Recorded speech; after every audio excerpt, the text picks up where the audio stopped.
વડોદરાના સાવલી સમલા રોડ ઉપર અકસ્માત થયો। ટેન્કરની અડફેટે નિવૃત્ત કોન્સ્ટેબલનું મોત થયું છે। સમલા તરફથી આવતી સિમેન્ટની ટેન્કરે પાછળથી ટક્કર મારતા ઘટના સ્થળે જ તેઓનું મોત થયું। પોતાના પુત્રને કંપનીમાં ટિફિન આપવા જતા હતા અને તે વખતે અકસ્માતની આ ઘટના બની। ઘટનાની જાણ પરિવારજનોને થતા પરિવારજનો સ્થળ પર દોડી આવ્યા। સાવલી પોલીસે ટેન્કર ચાલકની શોધખોળ હાથ ધરી છે। ટેન્કરને કબજે લઈ અકસ્માતે મોતનો ગુનો દાખલ કરી આગળની કાર્યવાહી શરૂ કરવામાં આવી છે। સુરતની કોલેજમાં ભણતી વિદ્યાર્થીની સાથે દુષ્કર્મની ઘટના સામે આવી છે। રખડપટ્ટી કરતા યુવકે યુવતીને ફસાવી દુષ્કર્મ આચર્યું। યુવતી સાથે દુષ્કર્મ કરી વિડીયો બનાવ્યો।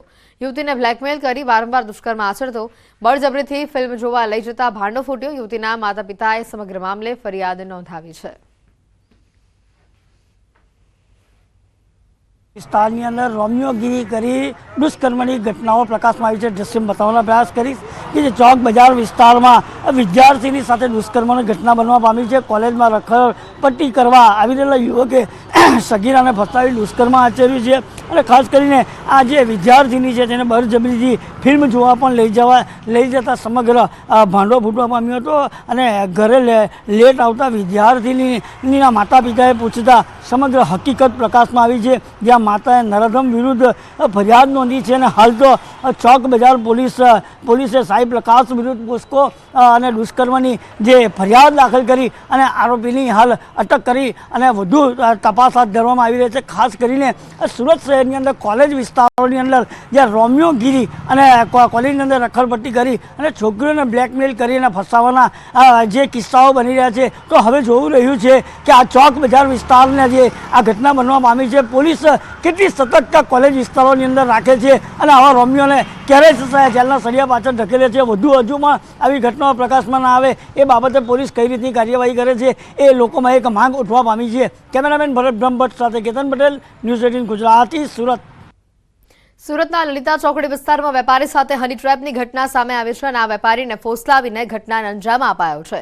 3 મહિલા અને એક નકલી પોલીસે ઘટનાને અંજામ આપ્યો છે। મોબાઈલના વેપાર સાથે જોડાયેલા વેપારીને ફોસલાવી તેઓનો બીભત્સ વિડીયો બનાવવામાં આવ્યો હતો અને ત્યારબાદ વેપારીને બ્લેકમેલ કરી 1.70 લાખનો તોડ કરવામાં આવ્યો। ભોગ બનનાર વેપારીએ પોલીસ ફરિયાદ નોંધાવતા 3 મહિલા તેમજ એક નકલી પોલીસકર્મીની ધરપકડ કરવામાં આવી છે। બોટાદના સગીરા સાથે એક દુષ્કર્મની ઘટનાને લઈને ચકચાર મચી છે। સગીરાને ધાકધમકી આપી જબરજસ્તી તેની સાથે દુષ્કર્મ આચરવામાં આવ્યું। સગીરા અભ્યાસ માટે જતી હતી અને ત્યારે યુવક તેનો પીછો કરી તેને હેરાન પરેશાન કરતો હોવાનું પણ સામે આવ્યું। સગીરાએ ધાકધમકી આપી હોટલમાં લઈ જઈને દુષ્કર્મ આચર્યું હોવાની વાત કહી છે। આ સમગ્ર મામલે સગીરાના પિતાએ પોલીસ ફરિયાદ પણ દાખલ કરાવી છે। પોલીસે ફરિયાદ અનુસાર આરોપીને ઝડપી વધુ કાર્યવાહી હાથ ધરી છે। વડોદરામાં માનવતાને લજવતો એક કિસ્સો સામે આવ્યો। 16 વર્ષની સગીરાએ માતા બનતા બાળકને તરછોડ્યું। સયાજી હોસ્પિટલના ચેન્નાની પ્રસૂતિ ગૃહમાં આ ઘટના બનવા પામી છે। નવજાતની તબીબો દ્વારા દેખરેખ હાથ ધરાઈ છે। સગીરાનો ફોન નંબર અને સરનામું ખોટું નીકળ્યું છે। રાવપુરા પોલીસને જાણ કરાતા પોલીસે બાળકીના માતા પિતાની શોધખોળ હાથ ધરી છે। અમરેલીમાં સિંહોની પજવણી કરનાર ખાનગી બસ ચાલક સહિત 2ની વન વિભાગે અટકાયત કરી છે। શેત્રુંજી વન વિભાગે વાયરલ વિડીયોના આધારે હિંમત ટ્રાવેલ્સ બસના ડ્રાઈવર સહિત 2 લોકોને ઝડપી કાર્યવાહી હાથ ધરી છે। મહત્વનું છે કે લીલિયાના અંટાળિયા રોડ ઉપર થોડા દિવસ પહેલા 9 સિંહોના ગ્રુપની પજવણી કરતા ખાનગી બસ ચાલકનું આ વિડીયો વાયરલ થયો હતો, જેમાં ડ્રાઈવરે બસ સિંહો નજીક લઈ જઈને પજવણી કરી અને પોતાના મોબાઈલમાં આ વિડીયો પણ બનાવ્યો। જંગલના રાજા સિંહના શહેરમાં હવે આંટાફેરા સામે આવી રહ્યા છે। ગીર સોમનાથના ઉના કોડીના રોડ ઉપર રહેણાંક વિસ્તારમાં સિંહના ધામા જોવા મળી રહ્યા છે।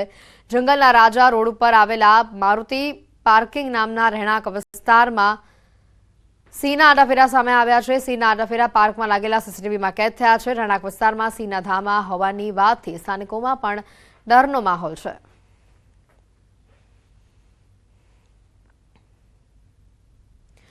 સુરતના કામરેજમાં ભૈરવ ગામ નજીક શિકારની શોધમાં આવેલા દીપડો મોતને ભેટ્યો છે। તારની વાડમાં ફસાઈ જતા દીપડાને ગંભીર ઇજા પહોંચતા તેનું મોત થયું છે। ગામ લોકોએ આ બાબતે જાણ થતાં જ વન વિભાગની ટીમને જાણ કરી હતી। જોકે વન વિભાગની ટીમ પહોંચે તે પહેલા જ દીપડાનું મોત થયું। વન વિભાગની ટીમે દીપડાના મૃતદેહનો કબજો લીધો છે। ગુમ થયેલા યુવકનો કેનાલમાંથી મૃતદેહ મળી આવ્યો. અમદાવાદના યુવકની કડીના કેનાલમાંથી લાશ મળી આવી છે. ચાંદલોડિયાનો યુવક 2 ડિસેમ્બરના ગુમ થયો હતો. યુવકની હત્યા કરાયાનો પરિવારનો આરોપ છે. જમિયતપુરા પાસેથી યુવકનું એક્ટિવા મળી આવ્યું હતું અને એક્ટિવામાં પણ તોડફોડ કરી હોવાથી તેની હાલત એ પ્રકારે જોવા મળી હતી. 25 વર્ષના શિવમ રાજપૂતની કડી કેનાલમાંથી લાશ મળી આવે છે. પરિવારે અડાલજ અને સોલા પોલીસ સ્ટેશનમાં સમગ્ર મામલે ગુમ થવાની ફરિયાદ દાખલ કરાવી હતી. કડી સરકારી હોસ્પિટલ ખાતે પીએમની કામગીરી હાલ હાથ ધરાઈ છે. અમે પોલીસ સ્ટેશનમાં બધી જાણ કરી અને બીજા દિવસે એવું સાંભળવામાં આવ્યું હતું, હવે સત્ય કેટલું છે એ ખબર નથી, કે 10:30 ચાણક્યપુરી કોઈ દવાખાનામાં ટ્રીટમેન્ટ માટે લઈ ગયા હતા અને ડૉક્ટરે ના પાડી અને 4 છોકરાઓ એમની સાથે હતા. 2 ગાડીમાં બેઠા હતા અને 2 ડૉક્ટરને ત્યાં બતાવવા લઈ ગયા હતા. એટલે મને તો એવું લાગે છે કે હત્યા કરીને કેનાલમાં ફેંકી દીધું હોય એવું અમને લાગે. પોલીસ વાળાને બોલાયા, પછી ત્યાંના ફેરાવાળાઓએ એ લોકો નદીમાં કૂદ્યા તોય કંઈ મળ્યું નહીં. પછી અમે FIR દર્જ કરાવી સોલા પોલીસ સ્ટેશનમાં, ત્યાં બી કોઈ જાણકારી નહીં આલી. ત્યાંથી અમને ચાંદોડિયા દોડાયો. ચાંદોડિયાથી કે તમે ગોતા જાઓ, પછી ગોતા ગયા. ગોતા જઈને એમને FIR લીધી, એ બી કાલે લીધી. એના માટે એમને લોકેશનનો ફોટો વોટો બધું એમને મોકલ્યો છે. હજી સુધી કોઈ કાર્યવાહી નહીં થઈ અને આજે આ ટાઈમે આજે કઈ 4 તારીખે આજે ડેડ બોડી મળી છે અમને.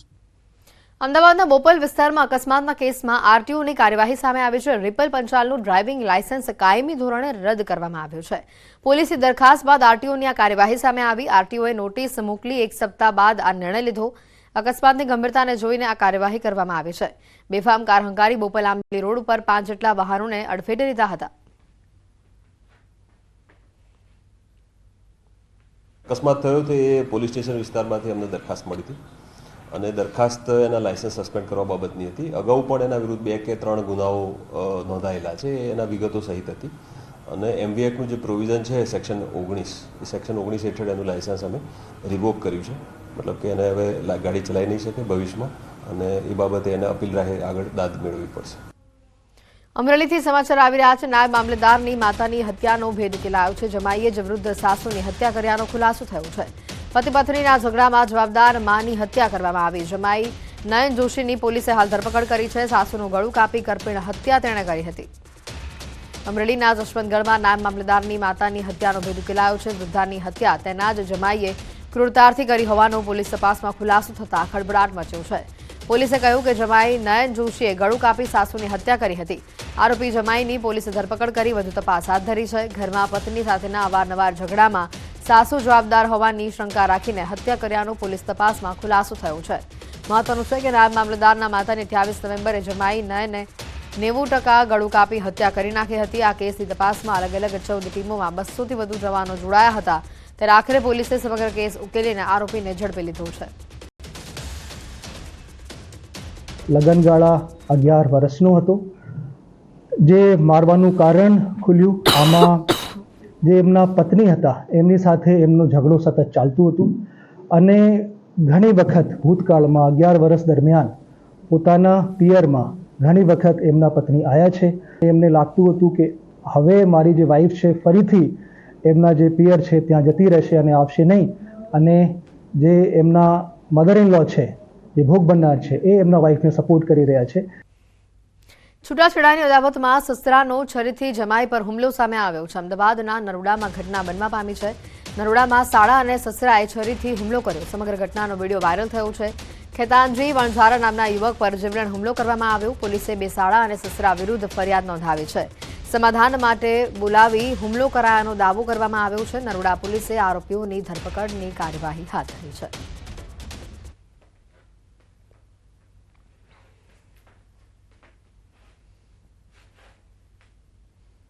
સમાચારોમાં હાલ રોકાઈશું એક બ્રેક માટે.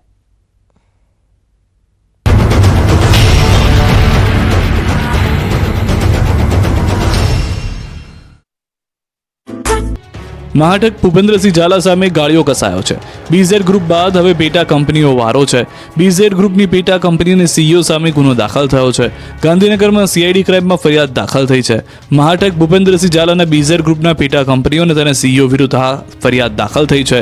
જેમાં RK એન્ટરપ્રાઇઝના CEO હરપાલસિંહ ભરતસિંહ ઝાલા, હરસિદ્ધિ ફાઇનાન્શિયલ સર્વિસના CEO અજયસિંહ પરમાર, KK એન્ટરપ્રાઇઝના CEO વિરુદ્ધ CID ક્રાઇમમાં ફરિયાદ નોંધાઈ છે.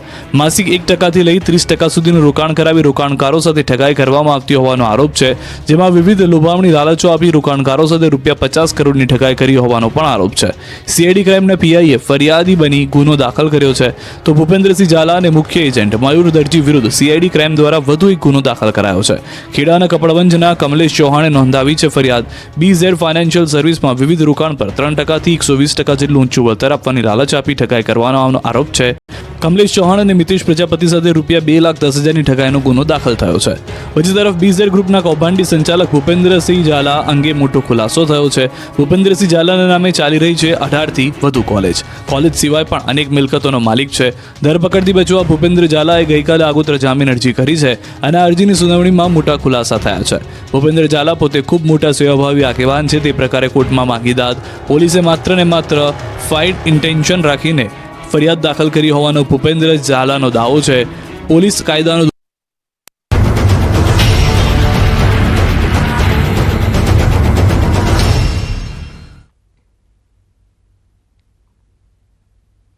બ્રેક બાદ આપનું સ્વાગત છે. સુરતથી સમાચાર આવી રહ્યા છે. બોગસ ડોક્ટરની ફેક્ટરીમાં મોટો ખુલાસો સામે આવ્યો. બોગસ ડોક્ટરની ફેક્ટરી ચલાવનાર કોંગ્રેસ નેતા નીકળ્યો. કોંગ્રેસ નેતા ડોક્ટર રશેશ ગુજરાતી કોંગ્રેસ નેતા હોવાનું સામે આવ્યું છે. ડોક્ટર રશેશ ખોલી હતી આ બોગસ ડોક્ટરોની ફેક્ટરી. સુરતમાંથી બોગસ ડોક્ટરો તૈયાર તે કરતો હતો રશેશ ગુજરાતીની નિમણૂક 2019માં કોંગ્રેસ દ્વારા સુરત ડોક્ટર સેલના ચેરમેન તરીકે કરવામાં આવી હતી. ત્યારે કોંગ્રેસ નેતા હેમાંગ વસાવડાએ ફેબ્રુઆરી 2019માં સ્થાનિક નેતાઓની ભલામણ થકી રશેશ ગુજરાતીને ડોક્ટર સેલનો પ્રમુખ બનાવ્યો હતો અને 2021માં તેઓ કોંગ્રેસના સભ્યપદ પરથી પણ તેમણે રાજીનામું આપ્યું છે. આ મામલે ભાજપે કોંગ્રેસ પર આકરા પ્રહાર કર્યા છે.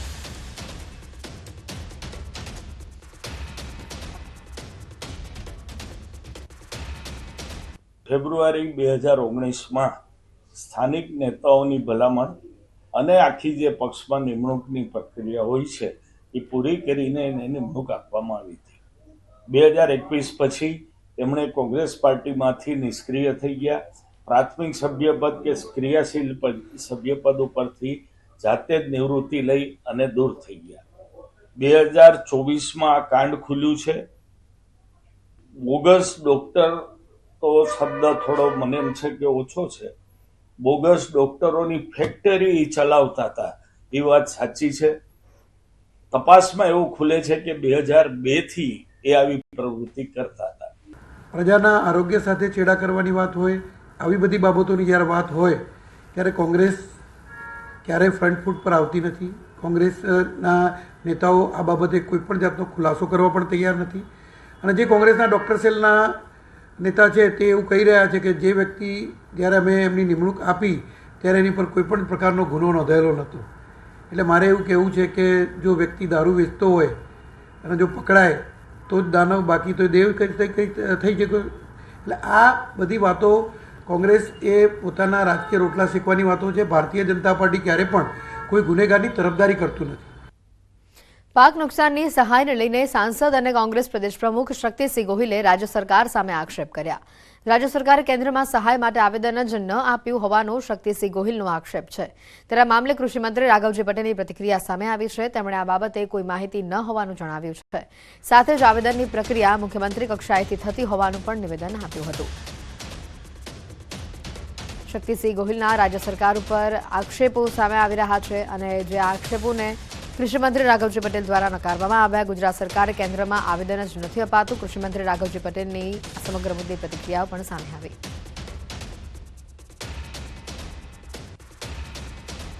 આ વખતે ગુજરાતમાં ખૂબ મોટા પાયે નુકસાન થયું. કેટલાય ખેડૂતો બરબાદ થયા છે. ત્યારે ગુજરાત સરકારે આવેદન આપીને સર્વે થયેલા એક્ઝેક્ટ આંકડાઓ પ્રમાણે ખેડૂતોને પૂરતું વળતર મળે એવી માંગણી કરવી જોઈતી હતી. પરંતુ આ પ્રશ્નના જવાબમાંથી ફલિત થાય છે કે ગુજરાત સરકારે કોઈ આવેદન જ આપ્યું નથી, માંગણી જ કરી નથી. મારી પાસે એની વિશે કોઈ ચોક્કસ માહિતી નથી, કારણ કે ઓલ ઓવર રાજ્યમાં અતિવૃષ્ટિના કારણે જે નુકસાન થયું હોય એ માનનીય મુખ્યમંત્રીની કક્ષાએથી કેન્દ્રમાં એના માટેની દરખાસ્ત થતી હોય છે. મારી પાસે એની કોઈ વિગતો ઉપલબ્ધ નથી. પંચમહાલના ગોધરામાં તંત્રના પાપે ખેડૂતોને નુકસાન ભોગવવાનો વારો આવ્યો છે. વાત જાણે એમ છે કે ગોધરાના ઓરવાડા ગામે આવેલા સિંચાઈ તળાવ મારફતે કેનાલ બનાવી ઓરવાડા, પીપળિયા અને બોડીદરા ગામના ખેડૂતોને સિંચાઈ માટે પાણી અપાતું હતું. પરંતુ હાલ આ કેનાલની યોગ્ય સાફ સફાઈ નહીં થતા કેનાલમાં જાડી ઝાખરા ઉગી નીકળ્યા છે, તો કેટલાક સ્થળે તો કેનાલનું અસ્તિત્વ નામશેષ થવાના આરે છે. વર્ષો પહેલા બોડીદરા ગામ સુધી તળાવનું પાણી ખેડૂતોના ખેતર સુધી પહોંચતું હતું, પરંતુ ત્યારબાદ હવે પાણીનું ટીપું પણ હાલ આ ખેડૂતોને મળતું નથી. ઓરવાડા ગામના ખેડૂતોના ખેતરમાં અધવચ્ચેથી પાણી લીક થઈ નિરર્થક વહી રહ્યું છે, અને જેથી ખેતરોમાં પાક થઈ શકતો નથી. ત્યારે ખેડૂતોએ તંત્રના ભ્રષ્ટ અધિકારીઓ પર ગંભીર આક્ષેપો કરી કેનાલના સમારકામની માંગ કરી છે. તળાવથી બોડીદરા સુધી જાય છે, પીપળિયાના હદ સુધી જાય છે, અને કોઈ કિનાળ કોઈ 2 વર્ષથી કોઈ સાફ કરેલ નથી. અમારા જિલ્લા પંચાયતના સભ્ય તરીકે એ બી પરમાણે સાહેબે રજૂઆત કરી, ત્યાં સુધી કોઈ તંત્ર કામ કરતું નથી. અને અમારું તળાવનું પાણી કોતરમાં વહી જાય છે, હમણાં ફૂટેલું જ છે. સર, અમારા બોડીદરા ગામમાં ઓરવાડા ગામનું જે તળાવ છે તેમાંથી અમારા બોડીદરા ગામને સિંચાઈનો લાભ આજથી બહુ વર્ષો પહેલા મળતો હતો, પણ આજ સુધી એનો લાભ એનો હવે મળતો નથી. કારણ કે આ નહેર અને જર્જરિત હાલત હોવાને કારણે અમારે સિંચાઈનો ત્યાં પાણી સુધી પહોંચી શકતું નથી, અને પાણી પહોંચી ના શકવાનો કે અમારા ખેડૂતોને લાભ મળતો નથી. અમે ઓરવાડા ગામના ખેડૂત છે, અને અમારા ગામમાં ઓરવાડાની અંદર એક સિંચાઈનું મોટું તળાવ આવેલું છે. આની અંદરથી પાણી જાય છે, પણ કિનારમાં બધો બહુ મોટો વધારે તૂટેલો ભાગ છે, તો પાણી ખોલી એટલે પાણી જતું નથી. પાણી વહીને નદીમાં જતું રહે છે બધું, અને ખેડૂતોને પૂરતું પાણી મળતું નથી, એટલે એનાથી બહુ નુકસાન થાય છે. ઉનાળાની અંદર નહેરનું રિપેરિંગનું કામ થવું જોઈએ, એ હજુ સુધી તંત્રએ કર્યું નથી. આ બાબતે મેં 2 થી 3 વખત રજૂઆત કરી છે કે યુદ્ધના ધોરણે આ કામગીરી થાય તો પાણી તળાવની અંદર ખૂબ છે, અને આ વિસ્તારના ખેડૂતોને એનો પૂરેપૂરો લાભ મળે એવું છે. પરંતુ તંત્રના અધિકારીઓ દ્વારા બેદરકારી રાખવાને કારણે ખેડૂતો એનો લાભ લઈ શકતા નથી. ઓરવાડા સિંચાઈ તળાવમાંથી પસાર થતી કેનાલની દુર્દશા હું આપને બતાવીશ. હાલ કેનાલમાંથી પાણી શરૂ નથી કરવામાં આવ્યું. લીકેજનું જે પાણી છે તે પણ હાલ નિરર્થક વહી રહ્યું છે, અને ખેડૂતોના જે ખેતરો છે તે બગાડી રહ્યું હોવાનું ખેડૂતો કહી રહ્યા છે. આપને દ્રશ્યો બતાવીશ, આપ જોઈ શકો છો નિરર્થક જે પાણી વહી રહ્યું છે. જ્યારે કેનાલમાં પાણી અહીંયા આપવામાં આવશે ખેડૂતોને, ત્યારે આ પ્રવાહ વધી જશે, જેના કારણે ખેડૂતોના ખેતરમાં પાણી ભરાઈ જાય છે. આપ ખેતરમાં જોઈ શકો છો પાણી ભરાઈ ગયું છે, અને જેના કારણે હવે ખેડૂત આમાં એક પણ પ્રકારનો પાક નહીં કરી શકે. આમ જે આ કેનાલ છે તે ખેડૂત માટે, અહીંના ખેડૂત માટે એક આવકનું સાધન નહીં પણ એક નુકસાનનું સાધન બન્યું હોવાનું અહીંના ખેડૂતો વર્ણવી રહ્યા છે. જ્યારે કેનાલમાં પાણી આપવામાં આવશે ત્યારે આના કરતાં વધુ પ્રેશરથી તેઓના ખેતરમાં પાણી જશે, અને વધુ પાણી જતાં જ તેઓનો જે પાક છે તે તો નિષ્ફળ જવાનો છે જ, પરંતુ અન્ય જે નજીકનું ખેતર છે તેમાં તેઓ ખેતી નહીં કરી શકે એવું જણાવી રહ્યા છે. ત્યારે ખેડૂતોની આ વેદનાને બહેરા કાનવાળા અધિકારીઓ સાંભળે અને વ્યવસ્થિત જે કેનાલનું મરામત છે તે કરવામાં આવે, અહીંના ખેડૂતો માંગણી કરી રહ્યા છે. રાજેશ જોશી, ન્યૂઝ 18 ગુજરાતી, ઓરવાડા, ગોધરા, પંચમહાલ. લોકો તેમની દીકરીઓને ભણાવે તેના માટે સરકાર તમામ પ્રયત્નો કરે છે, અને જે માટે સરકાર તરફથી કન્યા છાત્રાલયો બનાવવામાં આવે છે, જેમાં દીકરીઓ મફતમાં શિક્ષણ મેળવી શકે છે. આવા લોકોની મદદે આવી સરકારે કસ્તુરબા ગાંધી કન્યા છાત્રાલયો બનાવી છે. છોટાઉદેપુરમાં અન્ય અલગ અલગ જગ્યાએ કન્યા છાત્રાલય બનાવવામાં આવી છે, જેમાં બાળકીઓને મફતમાં રહેવાની અને શિક્ષણ મળી રહે તે પ્રકારની વ્યવસ્થા કરાઈ છે. પરંતુ જે છાત્રાલયોમાં શિક્ષણ મળતું હતું તે હવે સરકાર તરફથી બંધ કરવામાં આવી રહી છે, જેથી બાળકીઓને સરકારી શાળામાં જવાનો વારો આવ્યો છે. 7 પૈકી ફક્ત એક જ છાત્રાલયમાં શિક્ષણ કાર્ય ચાલે છે. જે છાત્રાલયની આસપાસ કોઈ સરકારી શાળા ન હોય, ફક્ત એ જ છાત્રાલય ચાલે છે. જે છાત્રાલયમાં શિક્ષણ મળતું હતું તે હવે બંધ થતા બાળકીઓને 10 થી 15 કિલોમીટર સુધી અન્ય શાળામાં જવાનો વારો આવ્યો છે. છોટાઉદેપુર તાલુકામાં આવેલા એક શાળામાં શિક્ષણ કાર્ય બંધ કરાતા બાળકીઓને 10 કિલોમીટર દૂર શાળામાં જવાનો વારો આવ્યો. વળી શનિવારે તો આ બાળકીઓ ચાલીને શાળાએ જવા મજબૂર બની હતી તેવા દ્રશ્યો સામે આવ્યા. અમને ત્યાં બેસવાની તકલીફ પડે છે, અને ત્યાં ક્લાસ ઓછા છે. અમને અહીંયા જ રહેવાનું ગમે છે, અને ત્યાં જવા આવવાની અમને તકલીફ પડે છે. પહેલાં અમને પૂરતા મેડમો અને ભણાવવા માટે ખૂબ સારી વ્યવસ્થા કરી હતી, જેનાથી અમે અહીંયા સારી રીતે ભણી શકતા હતા. ત્યાં છોકરા હોવાથી અમે ત્યાં સારી રીતે ભણી શકતા નથી. અમે સૌ 9 વાગ્યે બસ આવે છે ગમાણ ફળિયા સ્ટેશને, અને અમે ત્યાંથી બસમાં બેસીને SF હાઈસ્કૂલમાં ભણવા જઈએ છીએ, અને ત્યાંથી અમને આવવા માટે પણ ઘણી મુશ્કેલી પડે છે. અમે 75 વિદ્યાર્થીનીઓ બસમાં આવીએ છીએ, અને ખૂબ જ અગવડતા પડે છે. એક જ બસમાં આવીએ છીએ અમે, અને શનિવારની બસ અમારે નથી આવતી, એટલા માટે અમને ઠીક ટાઈમ પેટ્રોલ પંપ સુધી ચાલીને જવું પડે છે. હા, અહીંયા ચાલતી હતી પહેલા, એ બંધ થઈ ગઈ છે. અત્યારે અલસીપુર છે ત્યાં પહેલાં જતા હતા, ત્યાંથી બંધ કર્યા. અત્યારે છોટાઉદેપુર જવું પડે છે. તો આના કારણે ટાઈમે બસ ના મળે, છોકરીઓને ભણવાનું વરસાદમાં પલળતે જાય. અને અહીંયા જો સ્કૂલ ખુલે અને શિક્ષણ કમ્પ્લીટ મળે તો છોકરીઓનું ભવિષ્ય સુધરે. આ કસ્તુરબા બાલિકા વિદ્યાલય છે એ એટલા સારા હેતુથી શરૂ થયેલી આ સ્કૂલ છે જે સરકાર ચલાવી શકતી નથી, અને એના કારણે વિદ્યાર્થીનીઓને દૂર ભણવા જવું પડે છે. ટ્રાન્સપોર્ટેશનની વ્યવસ્થાનો પ્રશ્ન છે, ત્યાં એમની સાથે કોઈ સારો વ્યવહાર ના થાય, એવા પણ ઘણા બધા પ્રશ્નો છે. તો આ ખૂબ જ કમનસીબ છે. સમગ્ર શિક્ષા દ્વારા નજીકની શાળામાં ટ્રાન્સપોર્ટેશનની સુવિધા આપીને તેમના શિક્ષણ કાર્ય માટેની વ્યવસ્થા કરવામાં આવેલી છે. જ્યારે 8 થી 10 કિલોમીટરમાં શાળા ઉપલબ્ધ ન હોય તેવી KGBમાં માત્ર શિક્ષણ કાર્ય અને રેસિડન્ટ સાથેની સુવિધા પૂરી પાડવામાં આવે છે.